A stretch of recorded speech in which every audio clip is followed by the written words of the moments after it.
muito boa noite, bem-vindo e bem-vinda mais uma vez aqui ao nosso Papo de Psique, nessa noite de terça-feira, e neste mês de fevereiro, que olha, estamos fazendo um ano de Papo de Psique. Isso mesmo, há um ano nós retomamos esse projeto, que era um projeto antigo, e estamos aqui semanalmente trazendo conteúdo para você, um conteúdo que possa te ajudar a promover saúde, não apenas do teu físico, mas no amplo, mais no nível mais geral, em todos os sentidos.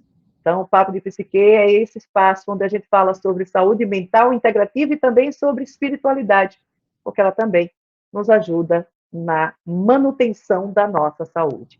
E é muito bom ter você nesse último ano aqui com a gente. Eu quero agradecer de coração a cada um de vocês que assiste, compartilha, passa para outras pessoas, comenta aqui nos nossos programas, que dá o seu like. Não esquece de dar o likezinho aqui nessa mãozinha, que ele é super importante para que esses vídeos cheguem para mais pessoas.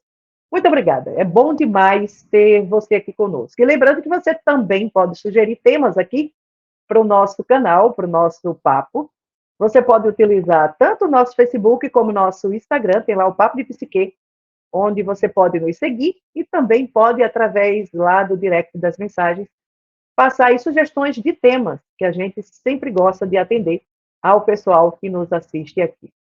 Hoje, eu quero convidar você que é mãe, você que é pai, se você acha que tem alguém que precisa assistir esse programa de hoje, aproveita agora e compartilha para ele.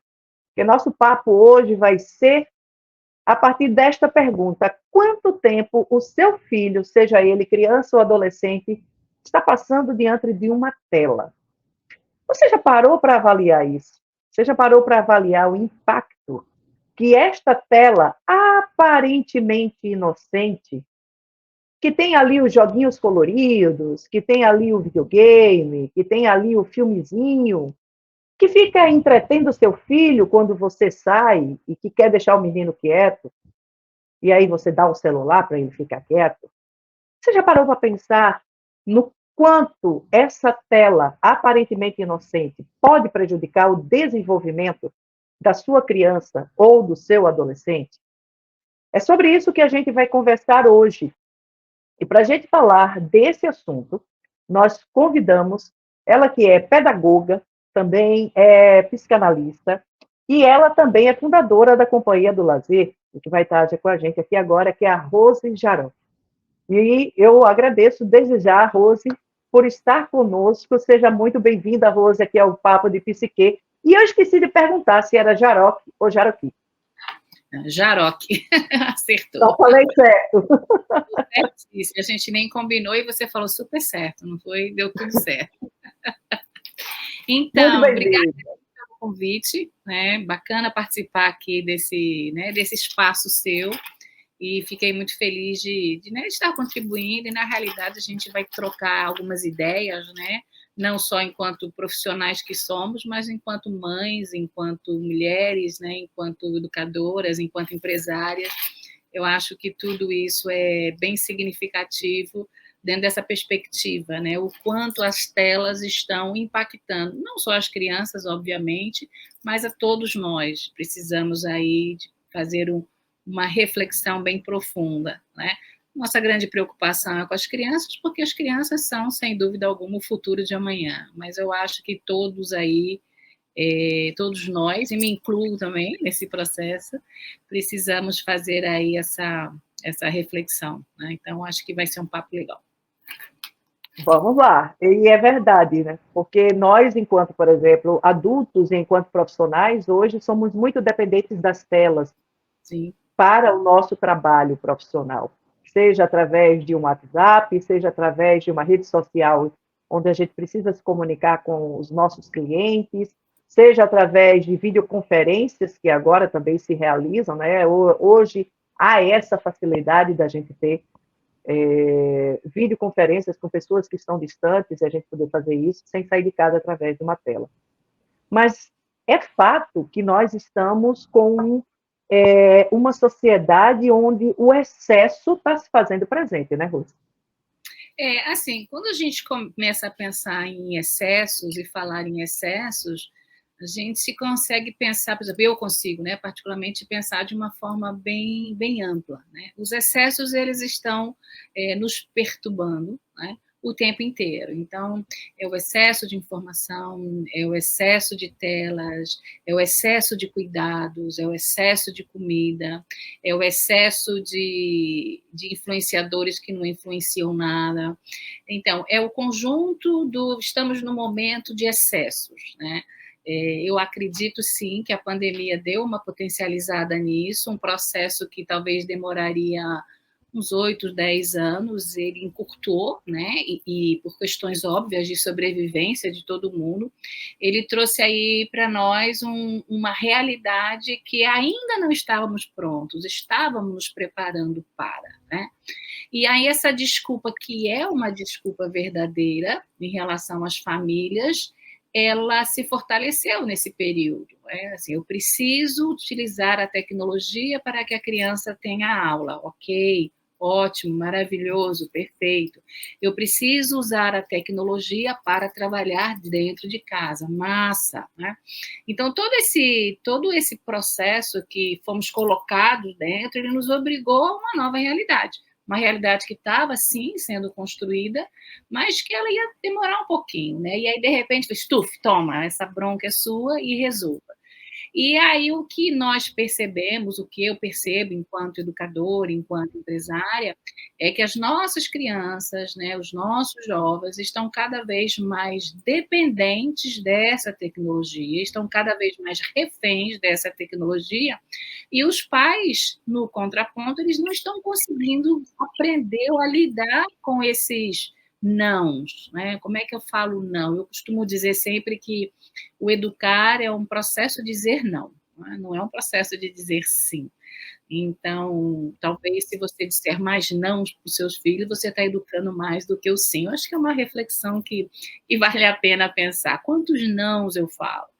Quantos porquês eu respondo? E hoje em dia, pela minha experiência, que a gente recebe crianças aqui no nosso espaço, no acampamento, a gente percebe que as crianças têm chegado muito doentes, né? E a doença dela é falta de atenção, é falta de amor, é falta de cuidado, é falta de olhar no olho, é falta de tocar, é falta de brincar. E aí a gente vê crianças instáveis, né? Completamente instáveis em todo o sentido. Você diz não para a criança, ela se choca, porque ninguém diz não para ela. Como alguém diz não para ela? Porque os pais acham que, por sua vez, o legal é dar tudo e na hora que quer. E isso é um grande excesso, né? É onde eu falo que é o excesso do cuidado. Aqui no acampamento, por exemplo, as crianças não trazem celular, tá? Não trazem celular. Então, que maravilha! São completamente desconectadas. E aí existem pais, né, que vira para mim e falam assim: se ela não levar o celular dela, ela não vai. Eu falei, bom, então ela não vai. E como é que eu faço para me comunicar? Da mesma forma que se fazia há 10 anos atrás, há 15 anos atrás, há 20 anos atrás, pelo telefone. Você liga, ela fala. Sim, né? O telefone, ele serve. Já inventaram o telefone, né? Faz tempo, viu? Faz tempo. Porque o telefone serve para tudo, menos para telefonar, não é verdade? É verdade. E aí a gente tem uma certa resistência, às vezes, das famílias em relação a isso, por esse excesso de cuidado. Entendo que é importante, sim, né, cuidarmos dos nossos filhos, até porque você vai me entregar uma criança e você não sabe quem é, vai passar 5 dias comigo. Eu entendo tudo isso, e isso é válido e legítimo. Mas, por outro lado, precisa fazer outras análises, né? Por que eu vou dar um celular para uma criança tão pequena, né? Qual a necessidade dela ter um celular? Né? E aí vem outras questões. Uma coisa que você colocou aí agora, Rose, que é essa dificuldade do dar o não. E a criança, ela, desde pequena, isso é uma coisa que é muito visível, não precisa fazer nenhum esforço. Basta você sair de casa, para qualquer praça de alimentação do shopping, para qualquer lanchonete onde tenha uma família com uma criança pequena. Como é que eu vou entreter essa criança pequena? Eu vou dar o celular. Eu quero o celular. e a criança esperneia e aquela coisa toda. E tem pais, existem pessoas que usam a tela, seja do celular ou seja da televisão, onde a criança fica o dia inteiro. É óbvio que essa criança, à medida que ela vai crescendo, que ela vai, como a gente costuma dizer, né, tomando possezinha ali de si, começa a falar e tudo, ela vai cada vez mais pedir o celular. E tem pais que não negam. Eu pergunto para você, isso não seria um reflexo também, às vezes, de um certo sentimentozinho, talvez de uma ali de uma culpa, porque aquele pai não consegue estar presente o dia todo, fica trabalhando o tempo todo, e aí, para compensar, não diz não para o filho, e eu quero o celular, e não pode ser qualquer celular, não, tem que ser um iPhone. Pois é, pois é. Eu acho que é um conjunto de coisas, viu, Alexandre? Porque, assim, é muito complexo você fazer uma análise de um caso isolado, né? O que Sim, eu claro. percebo muito é que existe uma fragilidade muito grande nas famílias de uma maneira geral. As famílias hoje em dia elas são cada vez mais frágeis em todos os aspectos, né? Os casamentos longos eles estão cada vez mais longe da nossa realidade, porque hoje em dia qualquer dificuldade, qualquer problema que se tenha numa relação, a primeira decisão é separe e pronto.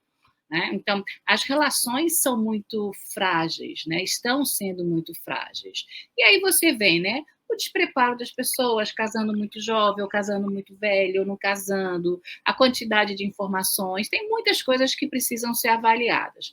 Quando a gente vai para um shopping e a gente vê uma cena dessa que você falou, que é super comum, que a gente vê em qualquer lugar, né?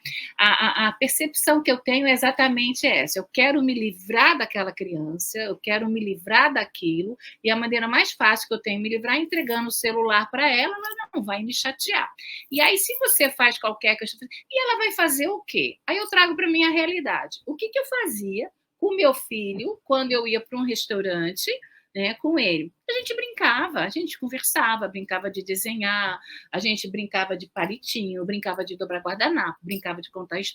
A gente interagia, a gente vivia com os nossos filhos, né? A gente Sim. vivia com os nossos filhos.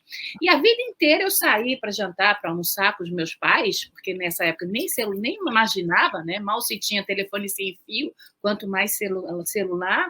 E existia uma relação muito, né, de que quando saía casais, eu me lembro muito, mesa de criança é aquela, mesa de adulto é essa, aqui é assunto de adulto, ali é assunto de criança. Aí as pessoas vão falar assim, nossa, que coisa antiga. Não, talvez não seja tão antigo, talvez seja o certo mesmo. Porque hoje em dia, as crianças, elas têm participado de uma realidade que elas não estão prontas ainda, elas não estão prontas biologicamente, não estão prontas fisiologicamente para entender uma conversa de adulto. Então, muitas vezes, as famílias elas atropelam e elas não fazem isso de propósito, é lógico, né? Todo pai e toda mãe tem a melhor intenção do mundo, mas a gente tem que entender que a tecnologia ela é bacana assim para isso aqui que a gente está fazendo agora. Isso é maravilhoso, né? Mas ela não pode ser uma parede entre você e seu filho, entre você e sua família. Crianças pequenas, elas precisam de olho no olho, elas precisam de contato, e o melhor brinquedo que se tem é o corpo, é a pessoa. Uhum. Eu brincar com meu filho, brincar de cosquinha, de beijar, de agarrar, de fazer sanfona, de fingir que é um instrumento, de rolar no chão, de passar por debaixo. Quer dizer, existe um universo gigante que os pais e as famílias estão perdendo em detrimento da tecnologia. O pai está cansado? Ok. O pai está ok. Mas a criança precisa daquele tempo, né, de estar junto, de pegar. Então, a tela acaba, sim, concordo com você, ela acaba sendo uma moeda de troca. Né? Se você não me der o telefone, eu vou te detestar. Se eu não tiver, eu vou te odiar. Né? E as famílias, por N questões, acabam entrando nesse ciclo que é um ciclo vicioso e não um ciclo virtuoso, né? Porque todo ciclo é bacana, desde que ele seja virtuoso, né? Então, é naquele ciclo, te dou e você me dá. Isso não é bom para ninguém, não vai ser bom para a criança, não vai ser bom para o adulto, e não vai ser bom para essa criança quando ela for lá na frente, pai, porque essa criança vai crescer. Ela vai ser pai um dia, vai ser mãe um dia, ou adotado ou emprestado, não importa o modelo da família, mas possivelmente terá alguém, né, para tomar conta. E aí você começa a pensar, que referência esta criança terá? Ela vai achar que dar celular para uma criança de 2 anos de idade é legal. Não, não é legal. É péssimo, né? As crianças até 2 anos de idade, até 3 anos de idade, até 6 anos, é onde está formando todas as sinapses, toda a parte do aprendizado, do conhecimento, é onde ela precisa pensar, explorar, criar, pintar. Se você dá uma caixa mágica para ela, que ela só aperta e muda a cor, aperta, muda a cor, onde foi parar a criatividade? Onde foi parar a curiosidade, né? Aonde foi parar a aventura? Que são coisas importantes para a formação dessa criança a médio e longo prazo. E aí É uma fase muito da curiosidade, né, Rose? E a gente percebe, a criança de 2 anos, ela está atenta a tudo ela quer pegar, tudo ela cheira, tudo ela bota ali, tem as fases do bebê, mas tudo ela morde, Então, é Sim. uma fase muito sensorial, são muitas descobertas. Ela geralmente já está andando, né? Ela começa a descobrir um mundo onde ela não precisa mais do pai e da mãe segurando para poder andar, e ela se joga literalmente. Então, se você pega uma criança nessa fase, que é a fase do você brincando, né? Juntar o Lé com o Cré, digamos Sim, assim. exatamente. Esse plug casa com essa tomada, digamos assim. E você pega essa criança e deixa ela inerte na frente de um sofá, com um celular na frente, apenas com o dedo assim, qual é o desenvolvimento que você vai ter? E eu vejo muitos jovens, adolescentes hoje, que não conseguem, eu não estou falando decorar, não conseguem apreender nada. Elas têm dificuldade. E aí a gente vê assim, por exemplo, quando eu fico com uma tela, eu começo a não trabalhar a minha coordenação. Então, eu perco a coordenação motora fina, né? Eu começo a ter problema de coluna, eu começo a ter problema de visão. Então, as crianças estão cada vez mais cedo tendo que usar óculos, cada vez mais cedo com problemas de coluna, cada vez mais cedo com problemas de postura, cada vez mais cedo ansiosas, né? Porque isso, a tecnologia gera uma ansiedade gigante, né? E aí você vê que as nossas crianças estão ficando doentes, porque não estão tendo o tempo com a família, o tempo com a natureza, o tempo com as experiências. Essas experiências, nós adultos estamos roubando as experiências das crianças. Nós não temos esse direito, não temos esse direito. Enquanto adulta, eu tenho discernimento, quero ficar 24 horas na tela. Ok, você já teve a sua formação, você já está formada, você tem consciência que aquilo vai lhe fazer mal e vai lhe trazer algum mal. Agora, uma criança, ela não tem esse discernimento, ela não tem. Então, nós, enquanto pais, educadores, professores, formadores de pessoas, precisamos mostrar que existem outras possibilidades além do celular. Que existe uma vida que é fora dessa caixa, né? Que a vida tem cheiro, né? A vida tem sabor, né? A vida tem textura. Barulho, tem textura, né? A vida eu posso encostar, eu posso não querer. Então, existem todos esses processos, e aí eu puxo a sardinha, logicamente, para o meu lado, né? Que a gente desenvolve isso nos acampamentos, e é assim, é fascinante, que você vê que as crianças estão doentes, estão precisando de um carinho, um afeto, brincar. É muito engraçado, né? Uma mãe uma vez ligou para mim e perguntou assim: eu queria saber se a terra daí suja. Eu falei: oi? Como assim? Não, eu queria saber se a terra suja. Eu falei: mãe, é terra, né? Não, porque eu quero saber se eu mando a roupa A ou se eu mando a roupa B. Eu falei: olha, mãe, mande uma roupa para ela se sujar, porque terra suja. A terra mancha? Eu falei: possivelmente sim, terra, né? Barro geralmente mancha, né?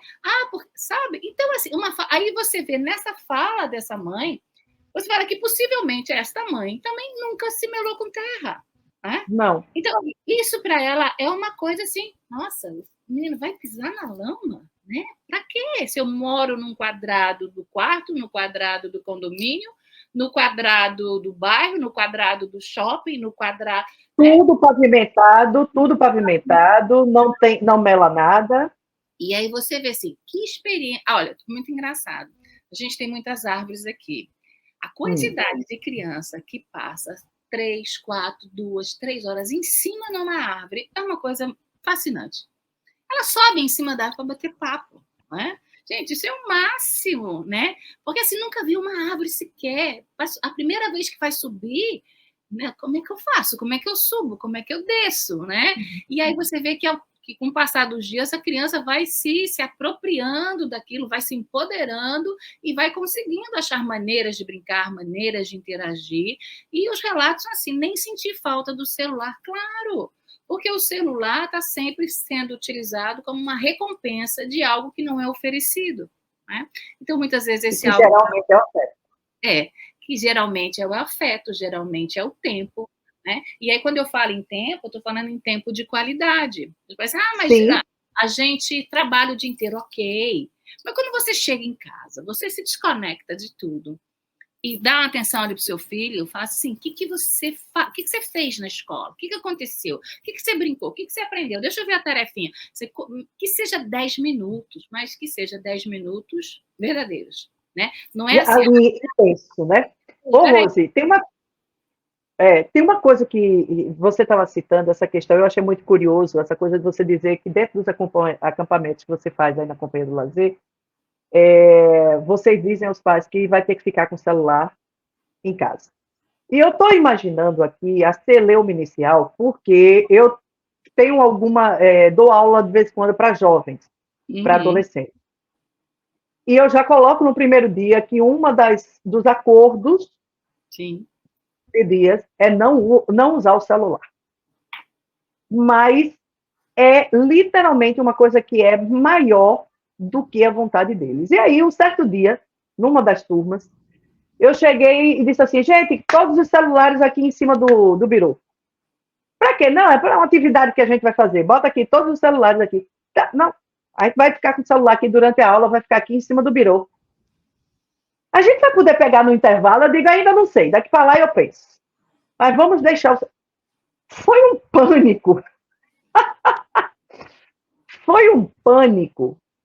E eu digo, minha Nossa Senhora, a dificuldade. E isso a gente está falando de jovens, que, como você falou, estão com um nível de ansiedade assustador.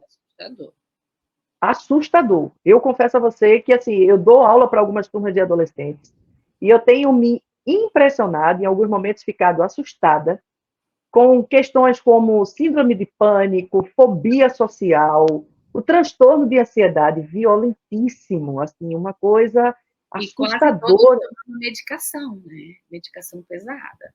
Alguns tomando medicação, outros não, mas um pessoal que não sabe esperar, porque a vida ela tem um tempo. Sim. Ela tem um ritmo, as coisas, o dia, tudo para acontecer tem o seu ritmo. E com uma tela que passa rápido aqui no meu dedo e que a minha internet é rápida no instante atrás, eu desenvolvo uma criança que não sabe esperar.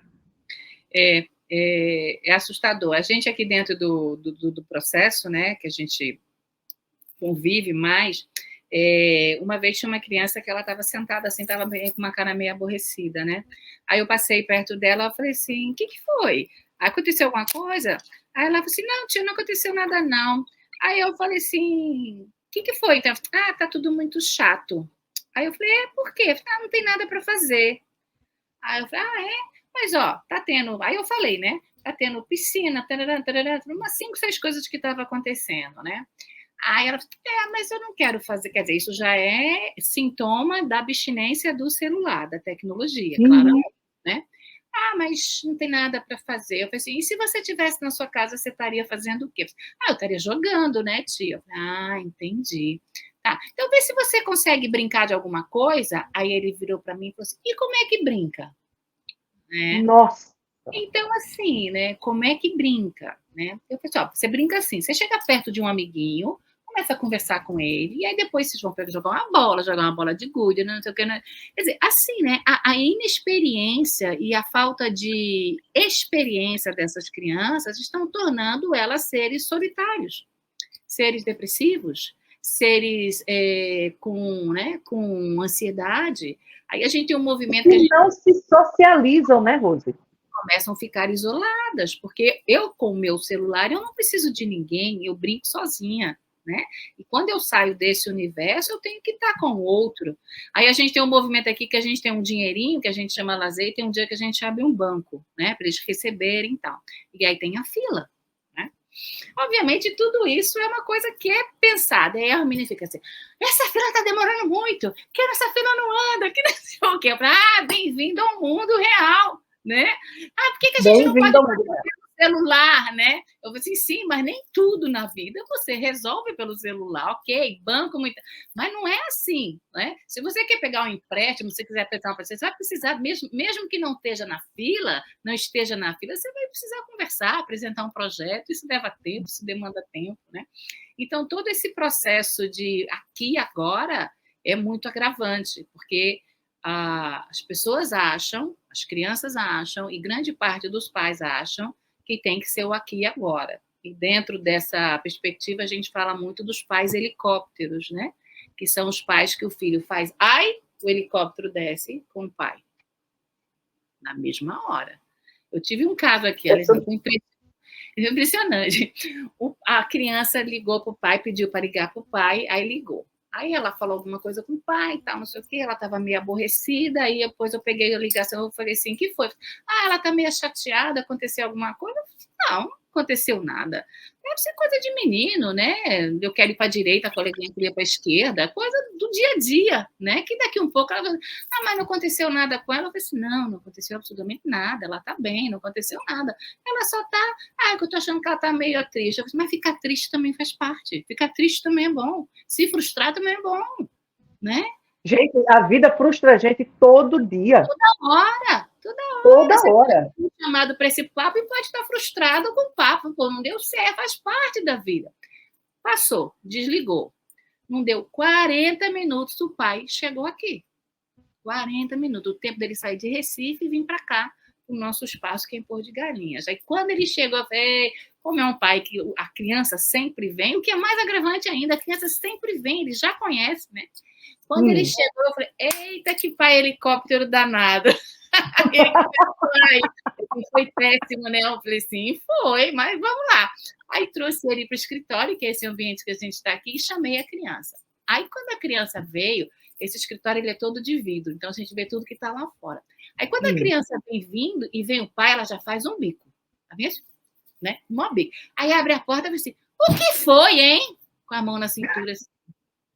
Aí eu abaixei a cabeça assim, né? Saí para deixar a família. Aí a mãe falou, tá fazendo o que aqui, painho? Ele, filha, que você estava triste? Não, sabe? Nem aí. Quer dizer, então, assim, você viu o tamanho da neurose, né? Do excesso, aquilo que a gente estava falando lá no início, né? Do excesso.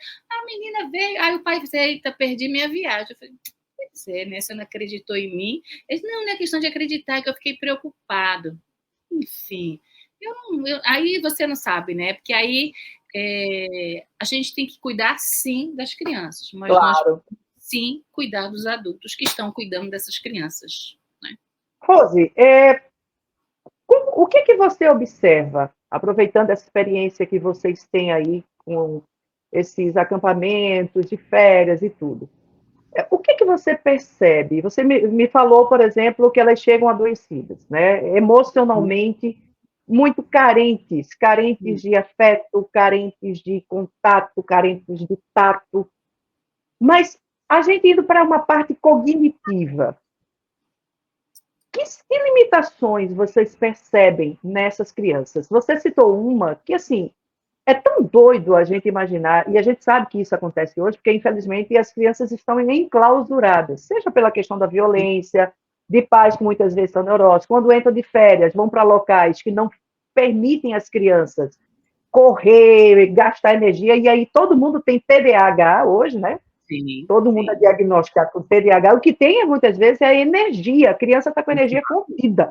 Exatamente. Ou ela vai ficar subindo a escada do 20º andar lá para baixo para gastar essa energia do apartamento, ou ela não vai gastar. ou o pai vai ter uma coisa, porque o dedo só não consegue gastar essa energia toda. Pois é. E aí, como, porque subir em árvore foi uma coisa que, por exemplo, a nossa geração, gente, a gente bem curtiu isso como doido. Eu me lembro de subir nas mangueiras que tinham no colégio, eu adorava subir na mangueira, ficar me balançando, você saber o nível do perigo, a altura, enfim, você andar em cima de muro, o que te ajuda muito no equilíbrio, da questão de você, o nível de equilíbrio, você andar em cima do muro, opa, tem que me equilibrar. E isso ajuda, são funções cognitivas que vão ajudando a gente com limite, com espaço, com tudo. O que você percebe nessas crianças com que você convive hoje, cognitivamente falando? Então, o que eu percebo muito é que as competências de risco, que é isso que você está falando, né?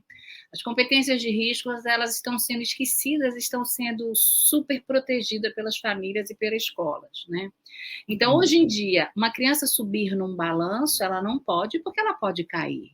Ora, mas ela tem que tomar essa decisão, mesmo de pequenininha, ela sabe que se ela cair, ela vai se machucar, né? Então, o que acontece? Existe um cerco tão grande em volta dessas crianças, né? Não só das famílias, mas como das escolas, a preocupação, porque tudo hoje é processo, é processo, é processo, é processo. E essas famosas competências de risco, que foi exatamente isso que você falou, subir em árvore, equilibrar, isso são coisas que eu vou desenvolvendo na minha primeira infância que vão ser importantes para mim lá quando eu for o CEO de uma empresa e ter que tomar uma decisão. E ter que tomar uma decisão, correr um risco de tomar uma decisão que eu vou demitir quem, eu vou comprar, eu vou investir. Isso está lá atrás, né? Então, as crianças cognitivamente estão ficando pobres, porque, mais uma vez, estamos tirando essas possibilidades. A gente, além dos acampamentos de férias, a gente tem os projetos pedagógicos, né? Que é uma possibilidade mágica para as escolas tirarem as crianças das paredes, desemparedar mesmo a garotada e trazer para um ambiente, né? Para um ambiente. Então, nos projetos pedagógicos, a gente trabalha, obviamente, um conteúdo, e aí o conteúdo, depois tem a parte toda de atividade. Só que é muito engraçado que, às vezes, as famílias não entendem, e às vezes a própria escola não entende que um processo pedagógico, nem sempre ele tem que estar associado a conteúdo.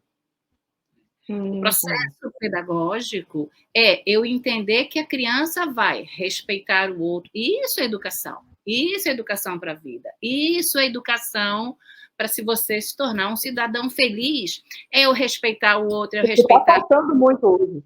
Eu poder dividir um banheiro, poder dividir a cama, eu arrumar minha cama, eu ter que lavar minha louça, eu saber que se eu subir ali eu posso cair, eu saber que eu posso repetir depois que todo mundo repetir. Então, esse processo transversal, né, de um projeto pedagógico, ele é, sem dúvida alguma, muito mais forte do que o conteúdo em si.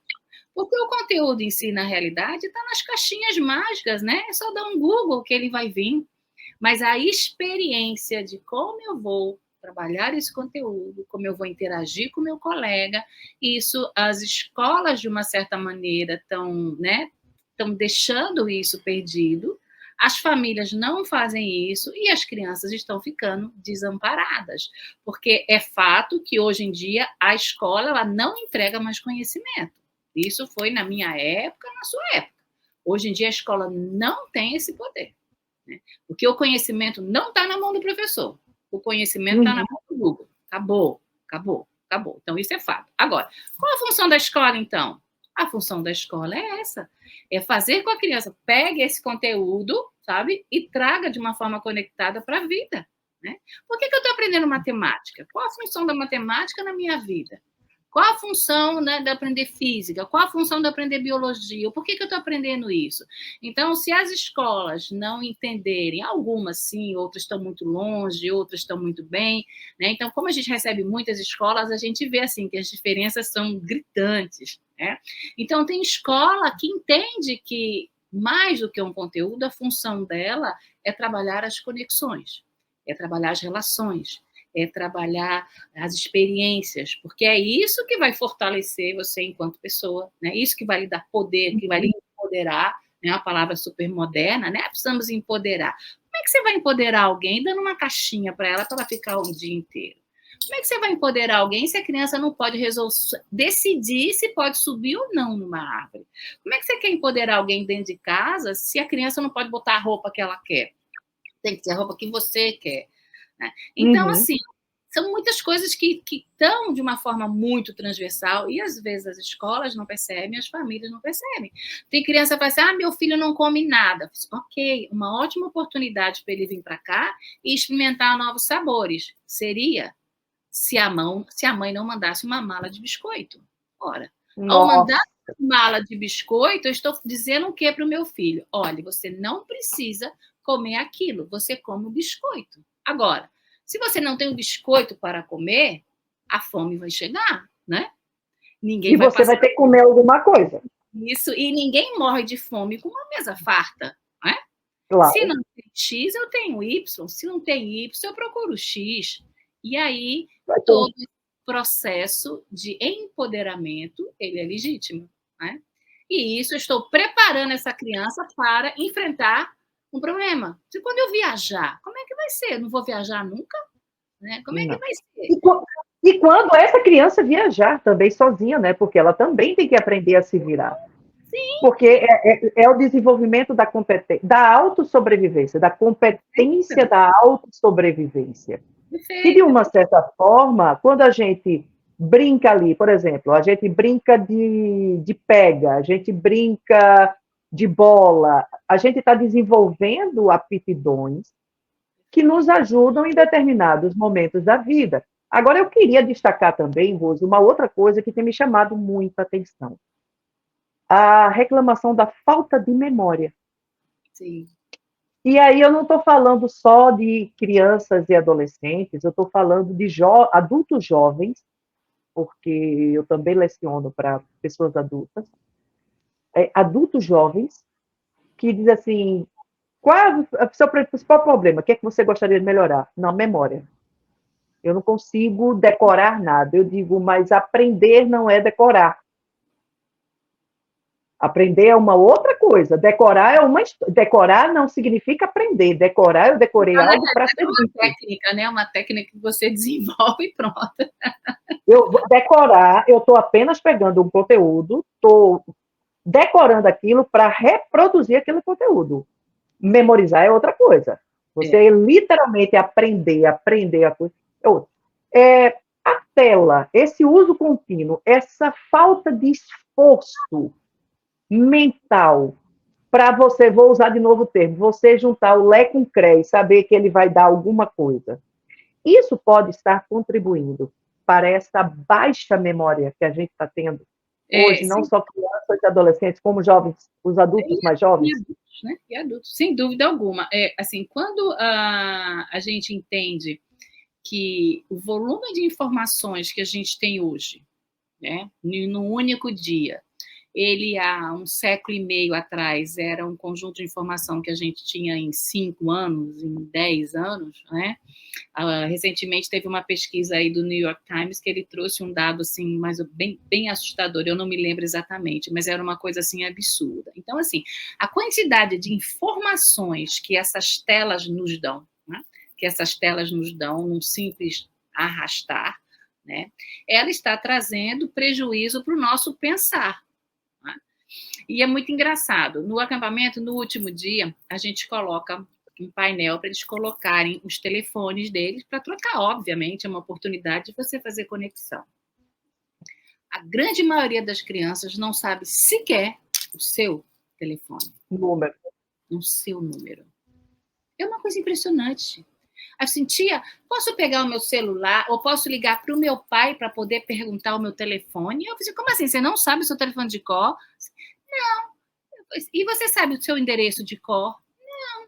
E você sabe o telefone do seu pai de cor? Não. Coisas que eu lembro que na minha infância, a primeira coisa que a gente aprendia era o nome do pai, o nome da mãe, onde a gente morava e o telefone. Porque se a gente se perdesse, a gente tinha como falar. Hoje em dia não precisa, não. Coloca uma pulseirinha, né? Coloca um chip, né? E as mães ainda acham lindo. Não, eu coloco um chip e rastreio o menino. Rastrear o seu filho, pelo amor de Deus. Né? Então, sim, a facilidade da informação estar ali disponível a toda hora traz um conforto, né? Então, eu estou dizendo o tempo inteiro para minha mente, para o meu cérebro, para o meu inconsciente, que eu não preciso decorar. Porque quando eu quiser, basta eu clicar e acessar.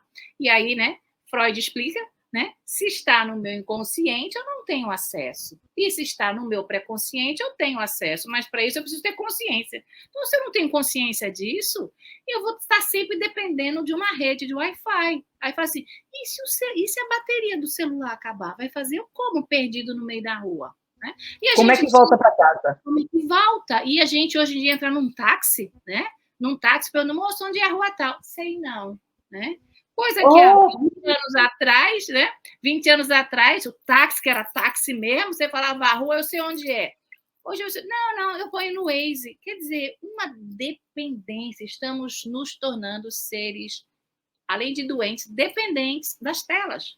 Porque é as telas que dizem para onde a gente vai, para onde a gente come, o que a gente faz. E nós, enquanto seres humanos racionais que somos, não estamos percebendo isso. E estamos deixando acontecer isso com as crianças. Então, assim, se nós, enquanto adultos, não estamos, quem dirá as coitadas das crianças que estão num processo de formação.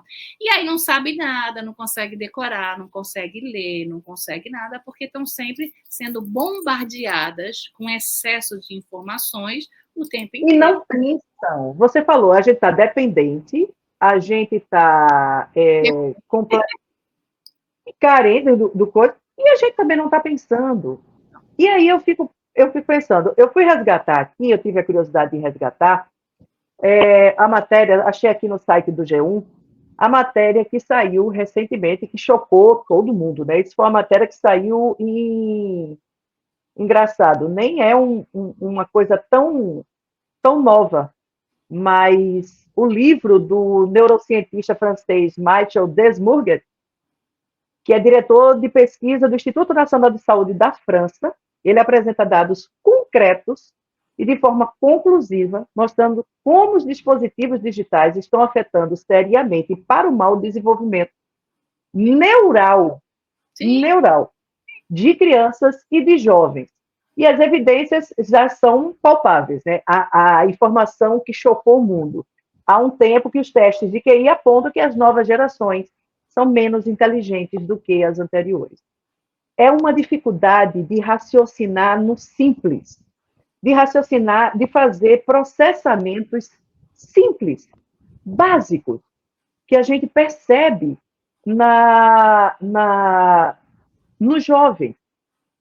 E quando eles se veem diante de um desafio, eu vou falar de uma coisa simples, o desafio de falar em público, de fazer uma apresentação dentro da faculdade, de fazer a apresentação do projeto deles para um cliente, se ele trabalha numa área digital.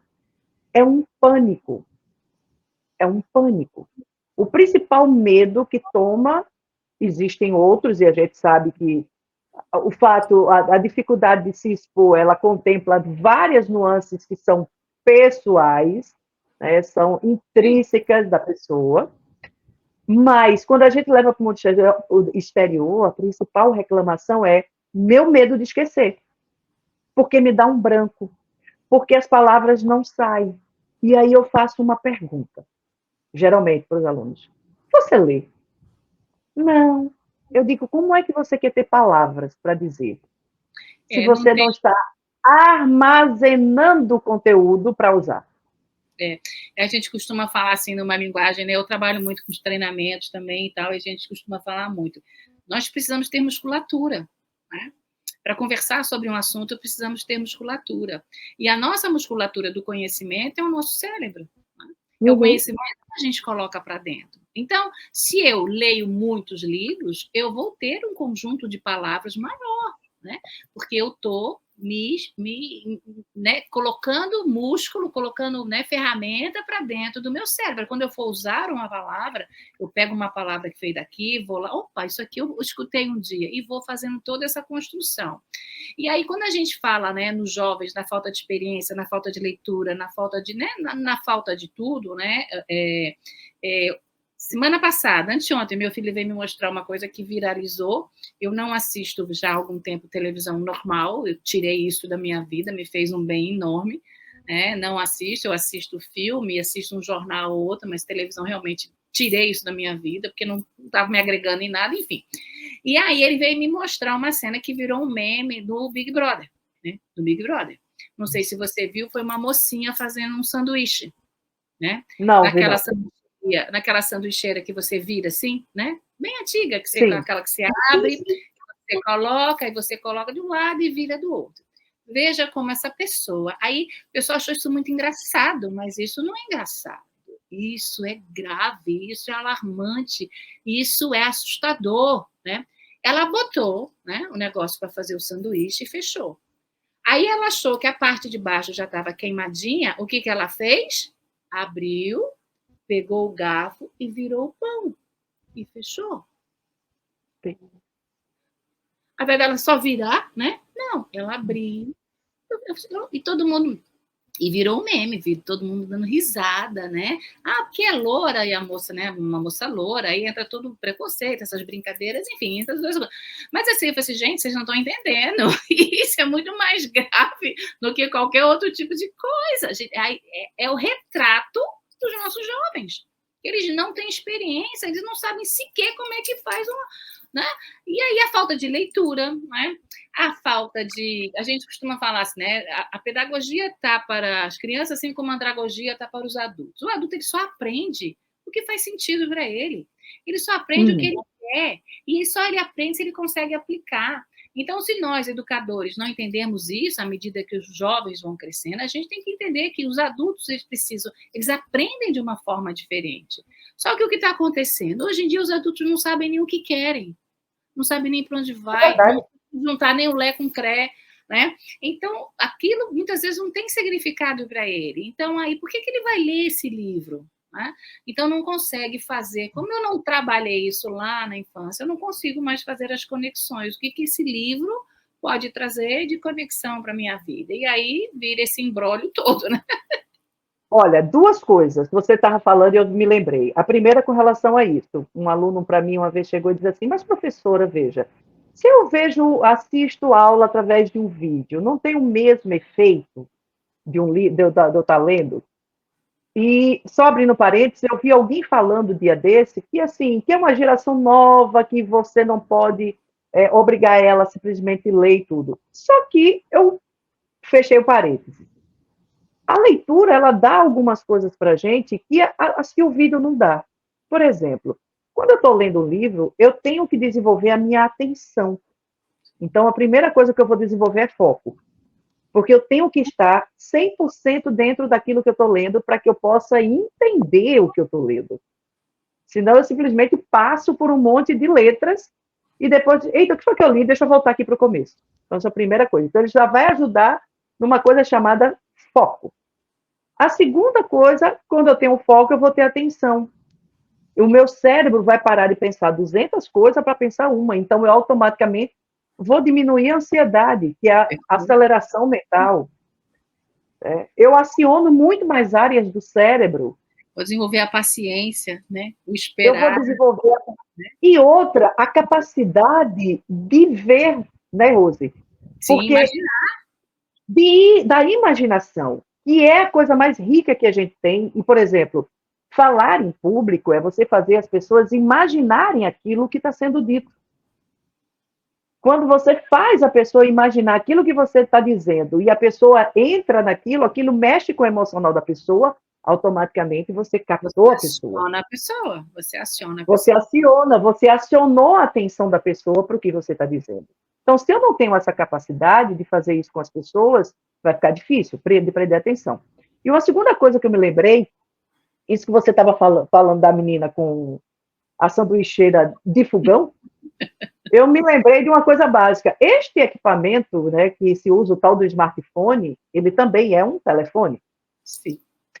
E certa feita, uma jovem profissional, assim, no uso das suas atribuições profissionais, ela só sabia usar o smartphone para dar flash usando fone, com microfone. E o cabo do fone dela estava dando problema. E eu cheguei e disse, tire isso. E como é que eu vou fazer o flash sem o fone? Aí eu... Oi? Oi? Deixa eu te dizer, esse aparelho que você está usando aí na mão chama-se smartphone. Se você não sabe, tem um microfone na parte de baixo dele. Você vai conseguir falar normal, como se fosse telefone. Gente, são esses raciocínios mínimos. Mas é a falta de curiosidade, é a falta de curiosidade. A falta de curiosidade. É a falta da experiência que não foi desenvolvida lá na infância. Então, para que eu vou mexer nisso? Né? Antigamente, a brincadeira dos meninos era montar e desmontar as coisas. Né? Então, isso aumenta a sua criatividade, a sua imaginação, as suas experiências. A gente recebe criança... Meu irmão botou uma mobilete que tinha acabado de ganhar. Meu pai quase morre do coração. Isso, as crianças inventam mil coisas aqui, porque elas encontram um ambiente, né? Encontram um ambiente, elas criam, elas inventam história, não sei o quê, porque elas encontram um ambiente, elas se sentem dentro de uma linguagem mais acadêmica, um conforto social, que elas vão se desenvolvendo. Né? Então, a gente não precisa muito, não. A gente só precisa proporcionar isso para as crianças e não atrapalhar. E quando eu falo não atrapalhar, é não atrapalhar com telefone, é não atrapalhar com coisas que não são... Vai ter a época dela ter o telefone, sim. Vai ter a época dela tomar as decisões, sim. Mas, enquanto crianças, a gente precisa entender que o excesso das telas, enquanto escola, a gente precisa entender que as telas precisam ser proibidas no recreio. Uma vez nós fomos contratados numa escola para ir para uma escola para fazer recreação no recreio, porque as crianças não brincavam mais. E é a realidade de hoje. Mas não brincam mais por quê? Porque está todo mundo no telefone. Ora, proíbe o telefone. Né? Mas aí o pai, a justiça... Eu falei assim, bom, vocês têm que se posicionar enquanto educadores. O ambiente da escola não é um ambiente para celular no recreio. Mas eles... Gente, a tecnologia ela tem que estar dentro da escola, ela tem que estar, porque ela é isso. Mas a gente tem que entender que esse aparelho, de uma forma isolada, ele tem sido mais prejudicial do que benéfico. E as crianças, as pessoas aprendem por exemplo, né? Bandura já fala isso. Nós aprendemos por exemplo. Né? Se eu vejo uma pessoa agredindo o outro, eu vou agredir também. Se eu vejo meu pai maltratando a minha mãe, quando eu crescer, possivelmente eu vou maltratar a minha esposa. Né? Isso é fato, isso é fato. A história prova isso, a ciência prova isso. Não é à toa que a internet está cheio de influenciadores, de mentores, que você quer ser igual, porque você está aprendendo por modelagem. Agora, qual é a modelagem que você está fazendo para o seu filho? Né? Qual a modelagem que a sua escola está fazendo para o seu filho? Isso precisa ser pensado. Qual a modelagem... outro dia eu vi uma crítica, negócio de carnaval, de música, né? Porque as músicas de carnaval hoje são impossíveis, né? E aí o cara dizendo que nós somos, que as gerações estamos tendo cada vez mais uma geração pobre no quesito de música, né? Porque somos muito pobres. Né? Mas não é uma questão, porque é estilo, porque você é velha, mas não é isso. É porque as nossas músicas estão cada vez mais pobres, mas elas estão cada vez mais pobres porque o público está cada vez mais pobre. Pobre que eu falo não é no sentido financeiro, não. Pobre que eu falo é no sentido de conhecimento, de conexões, de possibilidades, né? De falar, da capacidade de falar. As pessoas não conseguem mais ter uma fala. E à medida que eu sou pobre, a indústria entrega um som pobre. Se eu sou medíocre, eu vou ter uma música medíocre. Né? E quando fala em medíocre, não, medíocre não é nada mais do que mediano. Medíocre é algo médio, na média. Né? Mas você sabe, e eu sei, que para se ter um lugar ao sol, né? Vamos colocar assim, para se ter uma posição, para se ser bem-sucedido, para ser feliz no casamento, você não pode estar na média. Você tem que estar acima da média. Você não pode ser medíocre. Então, se eu não leio, eu vou ser medíocre a minha vida inteira. Né? Se eu não proporciono isso para as crianças, eu estou começando a dizer assim, olha, vocês vão ser crianças, adultos medíocres, porque suas atividades são medíocres, sua experiência é medíocre. Que experiência que você tem? Quantos livros você lê por ano? Né? Quantas conexões você faz? E aí fica numa loucura de proteção, e aí todas as desculpas são verdadeiras, todas são verdadeiras. Sim. Não tenho tempo, é verdade, todas. Mas eu costumo falar, desculpa verdadeira não traz resultado. E o que eu quero é resultado, eu não quero é ter desculpa. Eu não consigo fazer regime porque não sei o quê. Ok, são desculpas todas verdadeiras, mas você não vai ficar magra nunca, né? Sim. Eu não consigo ler porque eu leio 2 páginas e eu durmo. Ok, é uma desculpa verdadeira, mas você nunca vai ler um livro. Então, você não vai ter o resultado. Mas se ler 2 páginas, já leu alguma coisa. O problema é não ler nada. E aí nós ficamos assim, né, nessa coisa de estar nos dando desculpa o tempo inteiro. As famílias cada vez mais frágeis, que também estão precisando de ajuda, né?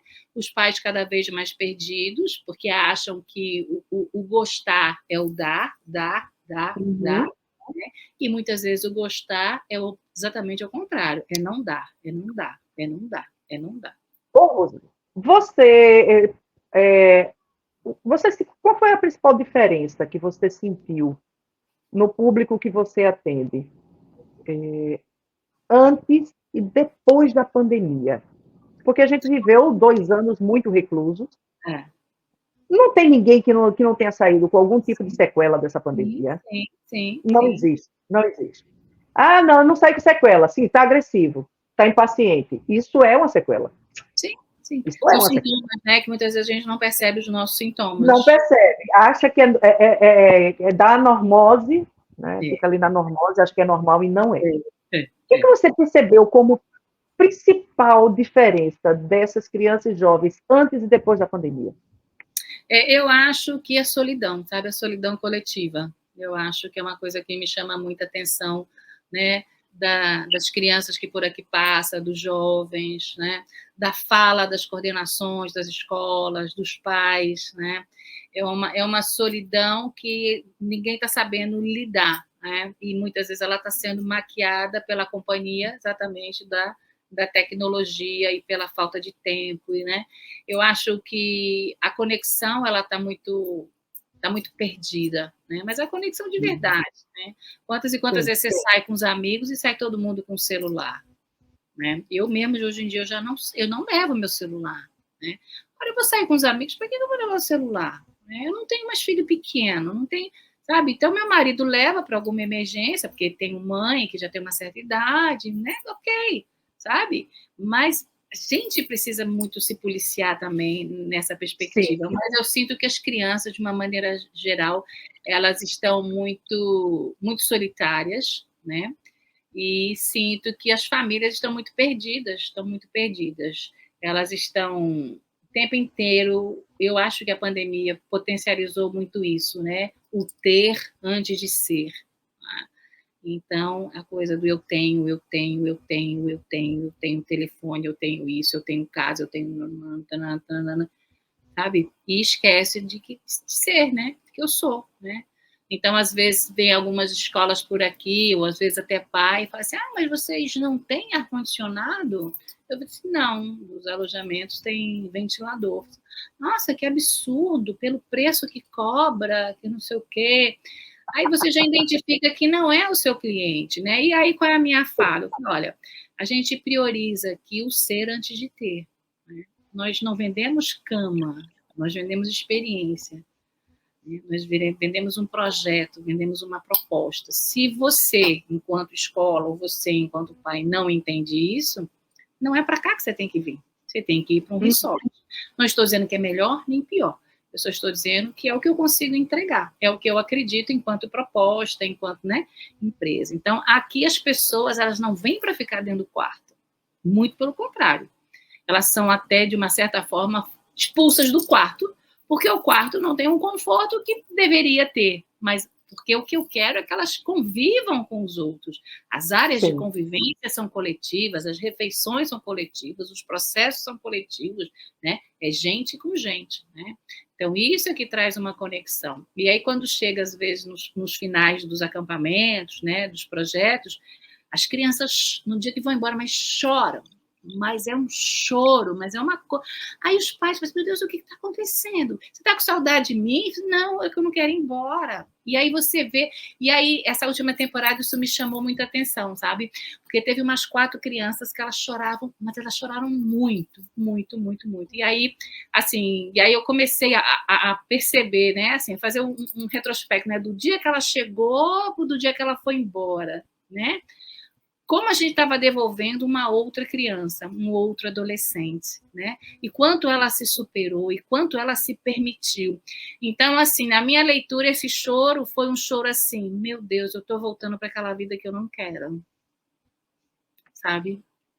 E é Eu estou duro. voltando para aquela caixinha que eu não preciso, eu estou voltando para aquele universo que eu não sou feliz, né? E aqui eu tive tudo muito simples, né? De muita, muita tranquilidade, mas de vida, né? De vida, né?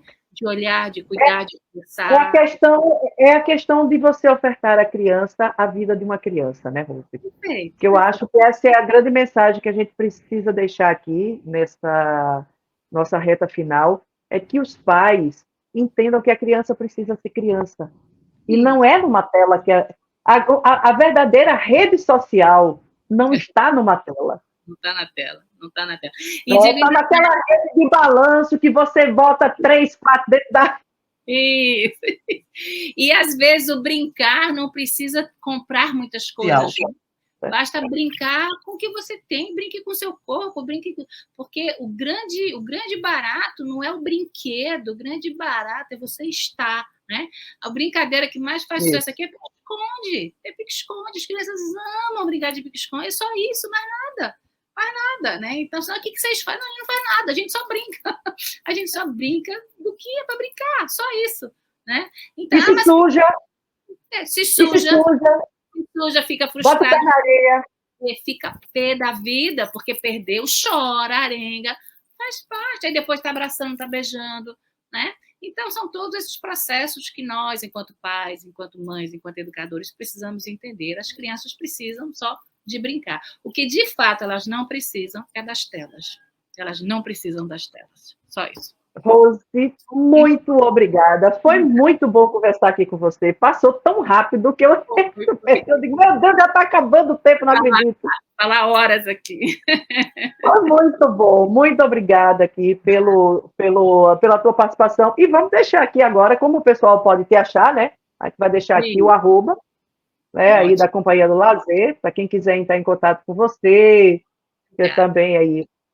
Tá aí a dica. Rose, muito obrigada mesmo, de coração. Espero que a gente se encontre mais vezes aqui para a gente conversar um pouco mais sobre crianças.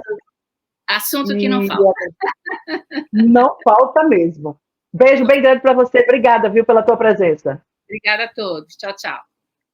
Gente, eu quero agradecer também a você que esteve com a gente até agora. Muito obrigada por você ter estado aqui no nosso Papo de Psique. Olha, já viu, né? Compartilha, porque vale muito a pena. E não esquece aqui do teu like, não.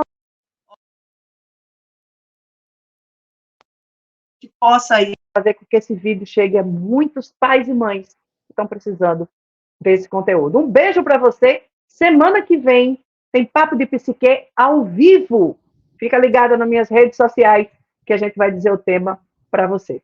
Tchau, tchau.